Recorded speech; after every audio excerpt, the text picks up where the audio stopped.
Sandra Valencia, G24. Una mirada analítica a la actualidad informativa. Esto es de lo político a lo humano en Informativo G24. Esta noche con Sergio Molina, PhD en filosofía, además investigador de fenómenos sociales. Estamos planteándonos en medio de una crisis mundial cómo no solo la economía mundial está en crisis o los escenarios sociopolíticos, sino también cómo el amor está en crisis. En esos fenómenos sociales nos está explicando Sergio esta noche cómo también estos nuevos roles están planteando los cambios de familia.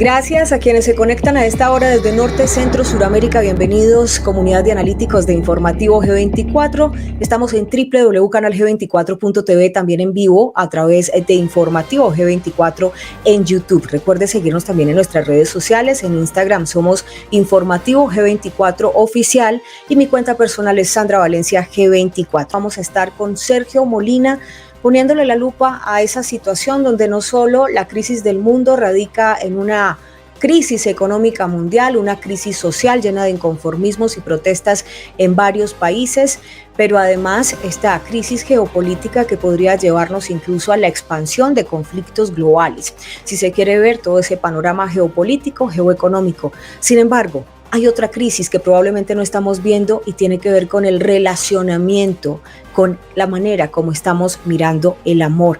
Y antes hablábamos precisamente del amor en los tiempos del cólera. Esta noche les presentamos a ustedes este análisis que tiene que ver con las nuevas políticas del amor, que también nos trae un nuevo orden, un cambio en el mundo, pero además esas trampas de los nuevos roles. Se podría estar hablando del amor en los tiempos de crisis. Sergio Molina, buenas noches. Gracias por estar con nosotros en Informativo G24. A ti, gracias a la comunidad de Informativo G24. Un gusto, complacido. Sergio, hoy vamos a estar hablando de un tema yo creo que crucial. Nos hemos tal vez negado en medio del agite del día a día, de las ocupaciones, a pensar cada uno de nosotros y cada uno de los analíticos que están en diferentes rincones del mundo, cómo se están relacionando desde el amor. Porque podemos decir que no solo la economía mundial está en crisis o el aspecto, la realidad sociopolítica está en crisis, sino también la mirada que le estamos dando al amor. Desde luego, la crisis antecede al caos y lo que está sucediendo en el mundo de alguna manera impacta en ese relacionamiento, en esa perspectiva propia que cada uno de nosotros tiene. Entonces es muy particular cómo vemos que se dice que la pareja o la familia está en crisis, pero si ponemos que la pareja o la familia en el microscopio, nos damos cuenta que quienes estamos en crisis somos cada uno de nosotros los que interactuamos en esa pareja, en esa relación.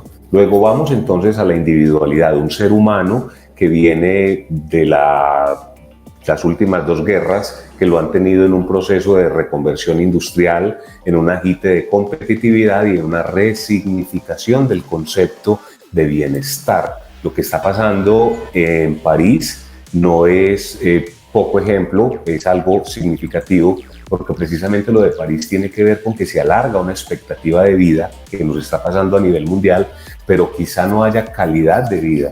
Entonces, en este caso, la legislación de muchos países ante el tema de que el ser humano está alargándose en cuanto a posibilidad de vivir más, de alguna manera está extendiendo lo que es el tema de la seguridad social, de la parte laboral, que la sigue haciendo corta, o que la sigue extendiendo con el propósito de hacer sostenibles sus sistemas económicos. ¿En qué se resume todo esto? Básicamente en incertidumbre. Entonces, el moderno y el posmoderno, todos nosotros estamos sintiendo miedo, pero al mismo tiempo estamos sintiendo la incertidumbre que antecede ese miedo. ¿Hacia dónde vamos? Y en términos de contingencia, Sandra, televidentes, a la hora de nosotros prepararnos para una contingencia, una adversidad, pues decimos, nos valemos solos, es decir, preferiblemente mientras más pocos seamos, entonces más fácil podemos actuar y maniobrar. De ahí que empiezan las familias multiespecie, antecedidas, claro, por las familias nucleares más reducidas, solo un hijo, máximo 2 hijos, donde nosotros podamos tener el control. Es lo que está pasando y se puede resumir en esos términos, básicamente por la incertidumbre y por unos nuevos modelos que no nos generan tanta confianza para vivir, por decirlo así. Ahora hay familias nómadas, por ejemplo. Lo quiero enlazar justo con lo que estamos viendo en París, donde hay protestas desde hace varios días consecutivos. Aquí podríamos ver gente que sale motivada a protestar de alguna manera bajo un proteccionismo de sus propias familias, pero tocaste un punto importante y es que probablemente ante toda esta incertidumbre que se está viviendo con la crisis mundial, hay personas, especialmente las nuevas generaciones, que están prefiriendo decir yo no me caso, yo no tengo hijos, yo mejor tengo una mascota, y se empiezan también a humanizar los animales. Esto hay que decirlo porque, bueno, hay personas que los ven como hijos, ¿no? Pero una mascota dura menos tiempo que un hijo. Un vínculo con un hijo es para toda la vida. En vista de que el sistema, de alguna manera, por decirlo así, al menos es lo que perciben los ciudadanos a nivel mundial, el sistema no me está dando una garantía para yo existir un largo tiempo con calidad y con condiciones que yo defina como óptimas, entonces yo intento proveerme esas condiciones. Luego aparece un nuevo relacionamiento. Fíjate que en todo hay relacionamiento. ¿Cómo me relaciono yo con los sistemas económicos? En la medida en que soy un contribuyente, también soy un consumidor y también puedo ser un oferente. En la medida en que soy un contribuyente, yo doy, he dado toda una vida o he dado media vida y estoy esperando que los estados o sistemas económicos me retribuyan a través de las pensiones, antes con la salud y los salarios. En vista de que esa línea se ha corrido cada vez más, les decía ahorita, hay incertidumbre. Para tener el control, para aminorar quizá esa incertidumbre, los seres humanos buscan unas relaciones con unas reglas del juego más establecidas. Entonces ya ahora mi compañero, mi compañera es más, trasciende incluso lo sentimental y es más un roommate, es una persona con la que puedo, un partner que puedo compartir los gastos, y por eso muchas veces las parejas incluso se aceptan, no se separan, porque prefieren tener a un socio que les ayude a llegar a fin de mes. Pero también, no solamente entre seres humanos, también puedo escoger una mascota, y eso me fundamenta en un estudio que recientemente hicimos con la Universidad Nacional de Colombia, donde determinamos que hay unos nuevos amores. Las personas buscan tener un relacionamiento con una mascota, con una planta o con algo que les genere una seguridad, una reciprocidad, una tranquilidad, eso sí, en una relación calculada en el tiempo. Suena fuerte lo que decimos, pero esa mascota pues tiene una duración determinada que yo sé que muchos quisieran eternizar, pero que de alguna manera en su momento pueden tener bajo control de unos 10 a 13 a 15 años, por ejemplo, y llama la atención como fenómeno. Y esto, de alguna manera, se ve dentro del estudio que se ha desarrollado como cierta incertidumbre que tienen especialmente personas de generaciones más jóvenes, donde dicen, si mi papá, si mi abuelo están en este momento en estas premuras para poderse pensionar, yo no quiero tener hijos porque entonces yo con qué los voy a sostener. Esto dentro de un poco esas interpretaciones que se están dando. Sergio, me gustaría preguntarte, porque en este momento es como si estuvieran vendiendo dentro de este nuevo orden mundial que se está dando una reconfiguración geopolítica, pero donde también le están diciendo, mire, es que usted puede tener varios patrones de relaciones, y entonces nos hablan de un patrón híbrido, de esas parejas posmodernas, donde seguramente pues muchos en su libertad dicen, no, sí, maravilloso, otros no estarán preparados para vivirlo. Están los swingers, están las parejas múltiples, están el poliamor, que mucha gente ha insistido en ensayar con ese famoso poliamor, que son muchas parejas, y luego salen diciendo, mire, eso dejó un vacío existencial tremendo. Están hablando de flexisexuales, que es como que pueden tener varias parejas sexuales y no pasa nada entre la pareja. En fin, son fenómenos sociales dentro de esos patrones que se están vendiendo como si fueran las nuevas tendencias. ¿Cómo es ese choque cultural entre una generación y otra? Porque no todo el mundo está preparado para ello. Por supuesto, y si me permites el símil, y si los televidentes me permiten el símil, estamos entrando en una especie de torre de Babel en cuanto al lenguaje amoroso. Todos están hablando lenguajes distintos y casi que tuviéramos que preguntarle a las personas no solo cómo se llaman, a qué se dedican o qué apellido tienen o su país de referencia, sino también inmediatamente su pensamiento en cuanto al tema del amor, como para conocer la frontera que puede ser transgredida o no, el poliamor y la falta de resignificar esos conceptos y ese lenguaje que es tan nuevo, que lo usamos mucho pero ni siquiera lo hemos precisado. Mira, todavía no tenemos claro qué es estar enamorado o estar apegado o hacer usufructo de otra persona. Todavía la monogamia o la infidelidad son conceptos muy vagos. Para muchos una infidelidad puede darse en términos de un cruce de las carnes, como lo dicen muchos filósofos, muchos pensadores, o simplemente con el solo pensamiento o el deseo, para muchas religiones, de la otra persona o la persona que es ajena. Entonces, si esos temas y términos han estado tan vagos, podrás imaginarte lo que es el poliamor, las relaciones abiertas, todo lo que quieras suponer de ello, hace que cada vez más antes de iniciar una relación tengamos que sentarnos a establecer las reglas, porque por un lado podemos establecer las relaciones en términos afectivos y por otro lado en términos sexuales, y ya llega una nueva propuesta que nos dice que podemos discriminar, es decir, que yo puedo pedirte a ti un rendimiento afectivo, mas no exigirte un rendimiento sexual, o al contrario, y que también podemos decirlo, puedo alejar esos dos aspectos que acabo de mencionar y hablar de la conveniencia. No me importas sentimentalmente ni sexualmente, me importas convenientemente. No nos vamos a sonrojar. En la medida que identifiquemos cuál es mi modo de relación, ya podemos tener esa claridad. Pero por supuesto, se ha vuelto este tema como un tema de dispensador sentimental, dispensador amoroso, es decir, yo elijo y decido cuando entro en ese estado amoroso o cuando hago la demanda amorosa. Por lo demás, soy un ser completamente cerrado y eso me llevaría también a hablar de la soledad, que quien creyera, paradójicamente, se está dando este tema que tú manifiestas de tanta apertura, digámoslo mental, para también abrir el corazón, para abrir la sexualidad, pero al mismo tiempo nos retraemos y nos vamos y nos confinamos al momento de soledad. Cada vez somos de alguna manera más simbióticos también en ese aspecto. Lo vemos en los grandes conglomerados y en los edificios donde difícilmente sé quién es mi vecino. Ya vamos a ir a ese tan llamado marketing de la soledad, ¿no? Porque tiene buen marketing la soledad en este momento y eso hace más complicada la situación. Permíteme saludar por favor a Nenuki Torres en México. Muchas gracias por estar aquí conectado con nosotros. A Beatriz Correa, a César Mejía en New Jersey, a María del Carmen Cañón. Qué buen programa, gracias. A Vanessa en Costa Rica, un amigo muy querido, Arturo Grandón, de Seguridad y Defensa Estratégica. Está en Washington, director del Security College. Qué bueno que ya estás de regreso. Me encanta. Te saludo, Arturo, con un fuerte abrazo.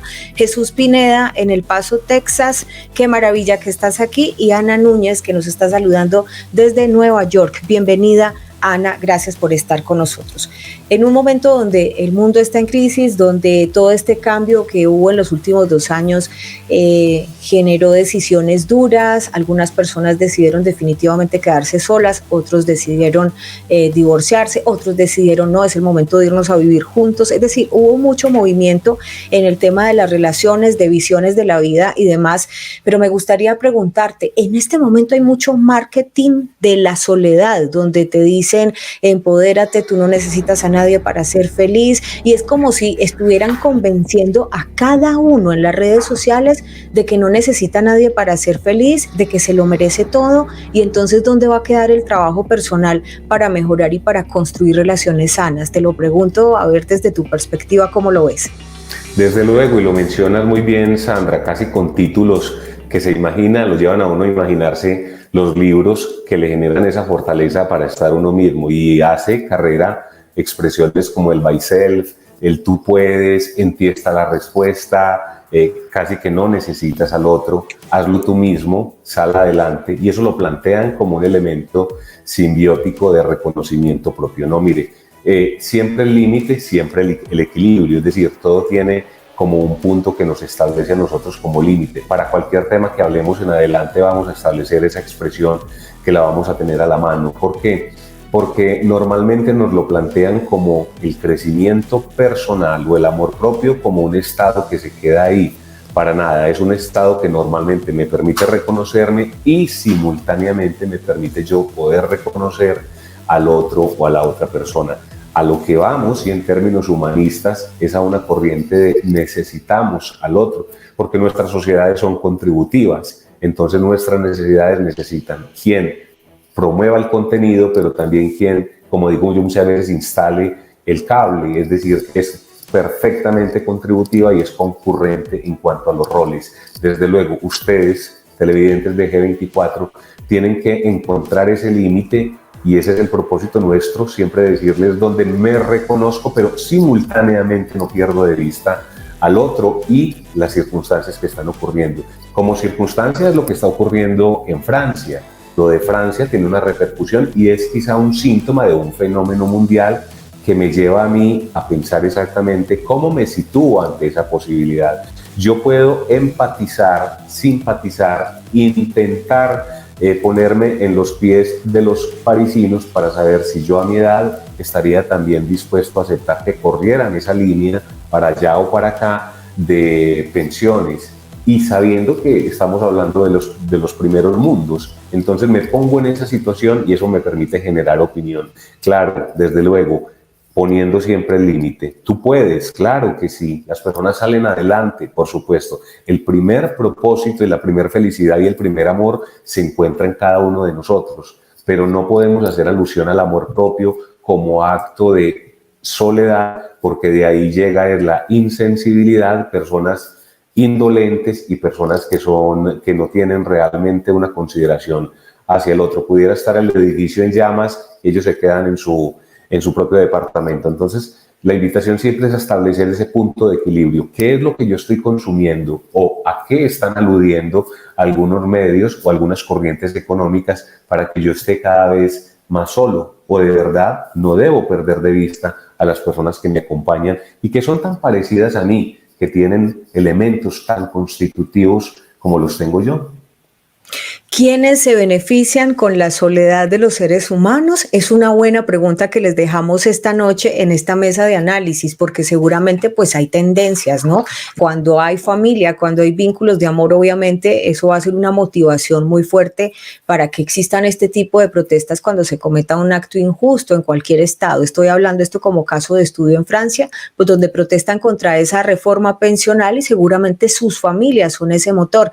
Pero en estos cambios del mundo, ¿cómo también nos están tratando de mostrar otros patrones de familias y de relaciones? Cómo no solo la economía mundial está en crisis, también está en crisis esa mirada del amor. Voy a aprovechar a decirles a las personas que están conectadas también desde Europa que vamos a estar con ustedes este próximo 19 de mayo, Sergio Molina, Sandra Valencia, en un encuentro en G24 en Madrid, y allí vamos a estar profundizando con 3 caminos, 3 preceptos, 3, ¿cómo se puede decir? Tengo la palabra que yo creo que es precisa, pero la tengo en la punta de la lengua. Es algo así como...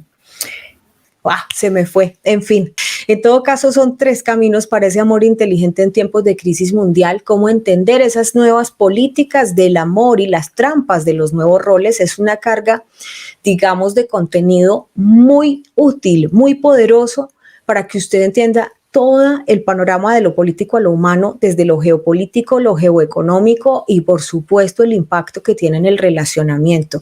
La base de toda sociedad tiene que ver con la familia y nos atrevimos a proponerle a Sergio que nos acompañara a Madrid, a España, porque es PhD en filosofía, es magíster en gobierno y entiende muy bien la geopolítica y es además especialista en economía y además se ha dedicado a investigar todos estos fenómenos sociales del relacionamiento, del impacto social que tienen estos hechos del mundo en las personas y en las relaciones. De manera que vamos a estar con una conferencia bastante poderosa en Madrid. ¿Cómo llegan o cómo adquieren los tickets? Muy fácil. Ahí está abajo el link en la descripción del video. Compártanselo también a sus amigos porque creo que vamos a tener la oportunidad de tener otra visión del mundo muy nutrida con herramientas que yo creo que van a ser muy útiles para su día a día. Sergio, como siempre es un gustazo estar contigo en Informativo G24. Gracias por toda esa visión que nos das del mundo y el impacto en las relaciones. Muchas gracias a ti, Sandra. Muchas gracias a los televidentes de Informativo G24. Es importante que permanentemente reconozcamos la relación que tenemos con el entorno, Lo que pasa en París pasa en todas partes del mundo, de alguna manera va a llegar como fenómeno antes o más tarde, pero va a llegar. Ese relacionamiento con los acontecimientos nos permite tomar una referencia de lo que está pasando y lo que nosotros pensamos y lo que nosotros sentimos de lo que está sucediendo. Los sentimientos se deben aclarar, eso me genera incertidumbre, eso que viene de afuera, qué tipo de sentimiento o emoción me está generando. Ahora bien, ¿con qué propósito lo hago? Para resignificar los conceptos que muchas veces son culturales o son religiosos. Si la misma revuelta de un sitio o las mismas causas para protestar que tenga una comunidad pueden ser asociadas a mi misma circunstancia. Resignifiquemos el tema de soledad, por ejemplo. ¿Qué es la soledad para nosotros y qué preconcepto o prejuicio tenemos de lo que es la soledad, que parece ser el concepto que más tememos en el momento? ¿Ausencia de personas o para ti la soledad que es ausencia de ruido o para ti soledad va acompañado de fracaso, derrota, enfermedad, vejez, ¿no? Escasez? Cuando nosotros vemos que tenemos quizá un preconcepto que viene de otro lado y que viene mal formado de lo que es la soledad, empezamos a desconfiar y nos llenamos de angustia, sentimiento que no podemos nosotros tener. Resignificar el tema del relacionamiento, la cooperación, la ayuda, la solidaridad, la atención por el otro, ese otro que es familiar, pero ese otro que también, sin ser nuclear de esa familia propia, hace parte de un ser que es igual a mí. Tenemos singularidades, pero también tenemos unas coincidencias que nos hacen muy, muy próximos. Y desde luego le damos la bienvenida a los nuevos amores, como lo hemos titulado muchas veces, que seguramente son esos seres vivos que están ahí, no los subvaloramos, pero que les damos su justa posición y más adelante hablaremos de ello, porque estos nuevos amores, llámese una planta, llámese una mascota, tienen una explicación muy grande en el porqué y en el momento en que los elegimos. Qué tipo de raza es tu mascota, dice mucho, qué tipo de especie es tu mascota y qué necesidades tiene tu planta, dice mucho más de ti de lo que tú crees. De manera que a no quedarnos solamente con la primera versión, sino a mirarnos en términos de relacionamiento y las explicaciones de por qué y cómo nos estamos relacionando así. Pues Sergio, ahí está. Muchísimas gracias por estar con nosotros. Estupenda reflexión final. Gracias y nos vemos el próximo miércoles con más neuroliderazgo de lo político a lo humano, porque si no gobernamos las neuronas no vamos a entender los cambios del mundo y creo que estamos teniendo herramientas muy poderosas para entendernos como seres humanos y sobre todo proteger esos valores que han sido pilar de la civilización. Gracias por todo. Un abrazo muy fuerte. A ti, un abrazo. Bien, ahí está Sergio Molina, excelente analista, quien va a estar con nosotros en Madrid en ese encuentro de Informativo G24 el próximo 19 de mayo. La información está en la descripción del video.